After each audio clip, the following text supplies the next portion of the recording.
everyone. Back with us to discuss precious metals is Greg Weldon of Weldon Financial, which provides a number of products for the retail and institutional crowd. Greg, how are you today? I'm great, Jordan. Thank you for the invite. Greg, let me start by just with the technical outlook on gold, because after yesterday, we had gold over 1400. The gold stocks were looking pretty strong. Some of them were starting to break out a little bit from bottoming formations. Then today, you have a move right back below 1400, as can happen in this sector. So, what's your view on the short-term outlook here exactly? I mean, obviously sentiment is very negative, and prior to today, I think most people are optimistic that we had a bottom in. Does today change that? And going forward, what's your view? I would say definitely today is disappointing in the fact that you got the August contract above 1414 and did not follow through. Having said that, that price action enough warrants potentially caution for anyone who short this contract, and the shorts are bountiful. Ample amount of shorts out there, record highs, whether you want to look at it in terms of net shorts. If you look at just the gross shorts from the CFTC Commitment of Traders report, it is basically a record high. So that to me is most interesting, and I would have thought a move through 1414, which was an obvious technical pivot, might have elicited a bit more short covering. It didn't. So it'll be interesting to see how it plays out from here. But you would have to go all the way back below 1338. Again, an obvious technical level. It's your second low. It's your higher low. If this is an ABC pattern down to the low that you established in the first quarter, which on an equivalent basis is 1323 in the August futures contract. Holding that 1338 level obviously is key, and seeing some follow through early next week off of this penetration of 1414, which is still a valid penetration. You're not below yesterday's low, not yet anyway. It'll be interesting to see how it closes here in the U.S. On a Friday. And Greg, let's talk about the short interest in the market. I mean, how much can that be a positive catalyst? Because we have seen, since the market broke down, we have seen short positions increase. I mean, my view is we need to get above 1400 and hold, and maybe that would get more people get these shorts to start to panic a little bit. I mean, do you believe in the next month or two there is a chance that we could see a big rally because of shorts covering? I think that potential exists where it could exacerbate a rally if you can grab onto any fundamental reason out there to rally. I think that would have to be derived from the dollar, and I don't know that that's ready yet. I mean, dollar did kind of suffer some weakness on Thursday, but if you look at the number of currencies that are breaking down against the dollar, it's a lengthening list, and that is troubling. However, having said that, there's a different spin we can put on this, which might feed back into our thought process that we might have some delinking from some of what's happened, particularly with equities, and how that might get us to levels which would spark a short covering rally. Because frankly, it probably has to be above 1475 to really put the wood to the shorts. What's interesting, and I don't be all over the map, but to come back to positions before we discuss, this macro thought. On the rally off of the first low set in April, you actually had open interest in the futures contract expand. It looked to me, and then it reversed when the market cracked back below 1400.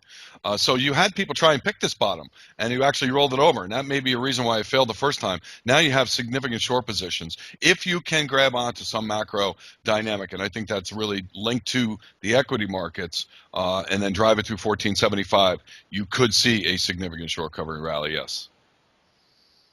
Okay, so you mentioned the divergence there between gold and equities, which has been in place for pretty substantially in the short term, but it's been in place for a while, as we know, almost 18 months or so. How about the bond market? Because bonds have been selling off since the beginning of May. Of course, gold made its first bottom before then. How much is weakness in bonds driving precious metals right now? Well, I think it It hasn't been, but it will. And I think that you hit on what is, for me now, the key battleground in everything, and that is bond markets in Germany, in Japan, and most certainly in the U.S. When we look at the breakouts in yields, it's disturbing to the degree that if you, I mean, gosh, we could talk about this for an hour and a half. When you look at the Treasury debt outstanding, 5.4 is average maturity, 1.88 is the average coupon yield. Okay, you look at the 5-year, where it is now, if it gets above, for just a normal retracement of the decline from 2007, keeping in mind that stocks have made the full retracement from their decline in 2007. Bonds have been artificially held down. It's like the beach ball underneath the water in the pool. You can hold it down for so long, but when you let it go, you know what happens? It explodes upward through the surface in a big splash of water and shoots up into the air. The dynamic around the bond market seems very similar to me, to the degree to which if the 5-year yield, not far away from 1.88, the average of 13 trillion of U.S. debt, gets above that level, that's got to be problematic for the Fed. So we cycle all of this in to where it kind of does spin negatively. I think gold has picked up on this to some degree. I think that's been a last gasp rotation out of gold and now bonds into equities that has driven gold down. And now you get it to the point where the bond market cycles back into play to take the stuffing out of equities that could spin gold back to the upside. So that's kind of the way I see it. How that plays out on a time basis, I think, still has some time to play. We've been watching the erosion in the bond market, starting in the mortgage-backed securities, starting in the corporate market and some of the spreads, particularly in the ETFs. We've been all over this the last 2 weeks. Now you're seeing breakdowns in Europe. Certainly JGBs have led the way. So this is very, very important because there's still a ton of sovereign debt that has to be refinanced, and that is every single week, every single month, for the next 5 to 35 years. Greg, I mean, we know that given the sovereign debt situation, that countries cannot allow interest rates to rise that substantially from these levels. I mean, is there a point, if rates keep rising, I mean, do we get to a point where central banks have to jack up their easing? I mean, what's going to prevent them from buying every bond if they have to keep interest rates low? Well, I actually discussed that in the book I wrote in 2006, published in 2007, and I termed it Monetary Armageddon. And, at that time when gold was trading around $500 an ounce, we said you would have a credit crisis in the U.S. that would drive the Fed to have to print, trillions of dollars and buy trillions of dollars of bonds and expand their balance sheet. And it was kind of considered monetary heresy, even as late, if you will, that 2006 was. At the time, to even suggest that the Fed could, do what they have done since. We've seen exactly that play out. And in the book, I said, there's no reason why there couldn't be a point in time where the Fed, flips up. You can see it in the movies. It's Hollywood, man. Bernanke's in this room, that's mega secure. He flips the button. Everyone puts their keys in, and he pushes the monetary Armageddon button, where the Fed simply buys every Treasury bond ever printed, all $13 trillion worth. And of course, that won't happen in one fell swoop. But this is the path we are on. And to suggest that they can draw back is to suggest that you're going to let that beach ball out of the pool, and the 5-year note goes to where it was in 2007, matching the move in the stock market. It would be at 5.25. It would be more than twice the average yield on $13 trillion worth of debt. You can't refinance at that level, let alone that, the deficit in the U.S. is going to be cut this year. That's great. Its tax increases have worked a degree to increase revenue. But at 600 to 700 billion, that's still a ton of new debt. So it just keeps piling on. And but, Jordan, I mean, I also have to say the paths of potential expansion for the Fed get tricky, because if you look at their rate of change and the amount of, right now at 85 billion, it's 1.02 trillion a year. If you want to expand that, they haven't even gotten to that level yet in terms of time frame. Okay, so the rate of changes are generating up to where they will reach $1 trillion on a 12-month rate of change basis. When that happens, now you taper, okay, you cut one or the other. I think part of what you will see will be they'll move from mortgage backs into all treasuries. So this way they can lift their treasury purchases without lifting the entire amount anyway. That will be next. If you recall, in October when I was on your program, I specifically said that the Fed, had just announced mortgage-backed securities. They would push further and would include treasuries. We also said that at the time, gold at 1,800, having come from 1,600, was too great a risk to buy it there, look for a dip.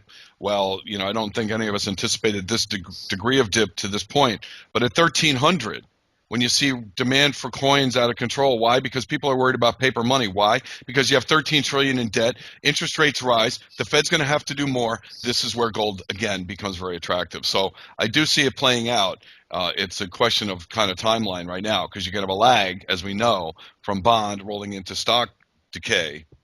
And if that time lag is 2-3 months, we may have 2-3 months. Now, the way the stock market's set up, it doesn't look like that right now. Now, Greg, let's get back to the technicals on gold, because I do have one question. Looking at, of course, I think most would say what we've had is a correction of primary degree. We have the gold market going from 1900 down to about 1320. We have daily closing support at 1350. Greg, when we had this big downturn, I was looking at levels. The 38% retracement was around the 1280 area, and then you have 1300, which is the 50% retracement from the 08 bottom to the 11 high. So that's a level that I've been looking at. I guess I should say 1280 to 1300. That range, and the market has stopped above that. I mean, have we already gone deep enough to see a bottom here, or? I mean, with such a confluence of retracement below where we are now, do you feel there's a decent chance that we have to go lower and test that? Well, actually, it's funny you say it that way, Jordan, because you exactly almost, in at least one case, to the dollar, and the other case off by a dollar, replicated the chart that we carried in yesterday's Money Monitor Live, which is our primary research publication for traders. Every day we cover 6 sectors of the markets: foreign exchange, fixed income, stock indexes, agriculture, commodities, precious metals, industrial metals, and energies. We lop precious and industrial metals together. But the chart yesterday in the precious metals sector was a monthly gold chart going back to the 90s with the exact retracement levels you just pointed out. 50% from the 08 low, 1299. 38% from the entire bull market, really going back to 1999 when the spreads blew out and the Washington Accord and the whole 9 yards started. That is exactly 1280. So to the degree to which also the 5-year moving average was at just above 1320 when it was touched. So that is an amazing confluence of technical indicators on a long-term basis, let alone the fact that the decline mapped out perfectly as an ABC pattern, okay? So absolutely, and then you generate the kind of thing where you saw the price decline creates demand everywhere in the world, from the Perth, mint in Australia to Macau and Hong Kong retail jewelry dealers to North American Eagles, and all of the gold coin and gold physical demand that resulted from that price decline simply can't be ignored. I mean, it's an obvious tell, no doubt about it. So you tie those things together, and absolutely, I mean, we said, I don't know if it was on your program as well, but at the time when gold was above 1,600, I mean, if you got this thing and on the way down from 18, that if you did violate those lows at 15 and a quarter and you got it to 1,300, you're probably backing up the truck and loading it up. So it plays out that way right now. I mean, I'm a little afraid that the first wave of really big increases in interest rates could hurt gold, and it could make a new low just to test the resolve. And if that happens, then you're a scale down buyer, for the long term haul. So, I mean, if we do make a new low, it's tough to predict the future, but there's some people who are saying, oh, we're going to go back to 1,000 or 1,100. I mean, is the market just oversold enough here that it's only realistic to look at those targets that we mentioned? Well, it's realistic because technically those are the next targets. So 1150 down to 1080. on a long-term basis. I don't think you will see those levels reached if you violate and let's not forget, we've had a pretty large degree of liquidation of ETFs, a pretty large degree of liquidation by really some of the bigger, well-known hedge fund guys. We've talked about this, and now the speculative community is actually heavily short this market. So, and the public is a buyer on these huge price dips. I mean, I don't think that's a terrible setup. I really don't. But having said that, should we violate the lows? Those would be the next targets. You would think that would be the way it would play out. I don't see it that way. I see it as a spike, boom, done, and that probably is a golden buying opportunity more than just sitting here trying to buy it at 1400, giving yourself $100 downside. I mean, to me, longer term, that risk reward's really not that bad, even if you're holding it down to 1100. That's $300 versus if the thing makes new highs, you're above 2000, you're headed for 2400. On a long-term basis, those risk reward dynamics are still favorable. Okay, so circling back to what you said before, I mean, you're watching the stock market. There's that negative divergence between these markets and also the bond market. So I guess tough question, but which is going to be a bigger driver for gold in the near term, the stock market or the bond market? Well, I mean, both. I can't really separate it. I think it could be, it could, if you have a situation where interest rates rise, the first thing that would probably happen would be stocks would wobble. That would likely be negative for gold because you're going to evaporate wealth rather than give people time and reason and fundamentals under which they will move wealth out of the stock market. Wealth is still going into the stock market to the degree that inflows remain significant, and a lot of that inflow is coming out of bond ETFs too. So this is another big kind of rotation that's taking place. But when the music stops and everyone needs a chair and there's not enough chairs left, it'll be the bond market that drives the action because it'll drive central banks. So when we talk long term, near term maybe still negative, stock market negative. It's a wealth deflation. It's the kind of thing where gold holds up. It's had a big decline already, and stocks now suffer that same decline. It's very similar to what I was just watching. Somebody was talking on television about lumber versus home builders ETFs, and that's an interesting dynamic. I mean, we're looking at commodity prices that are implying that commodity prices more accurately reflecting, let's put it that way, the real macroeconomic dynamic that's out there, which is a lack of growth, even in housing, which has stabilized and looks pretty good on paper. When you start talking about year-over-year rates of change in certain things, is also still at very depressed levels that nominally in the past have been crisis lows in the 90s, in the 80s. This is where we've gotten back to. We are not at a place where we're going to generate wealth out of the housing market anytime soon, and we know the labor market is totally dysfunctional. And I think commodities reflect that. Commodities reflect the data we're seeing in Europe, which is really pretty horrific from a macroeconomic standpoint, and even the degree to which Japan is reflating. It's not reflating in the vein of exporting, manufacturing output, the normal ways that Japan has operated in the past. It's more domestic consumer led, which is fine, but their demographics don't support that long term. So you have all these dysfunctions. I see commodities reflecting that. Stocks have been the beneficiaries of continued pumping of liquidity by central banks. Any talk of paring that back would really, in my opinion, be quite detrimental for stocks.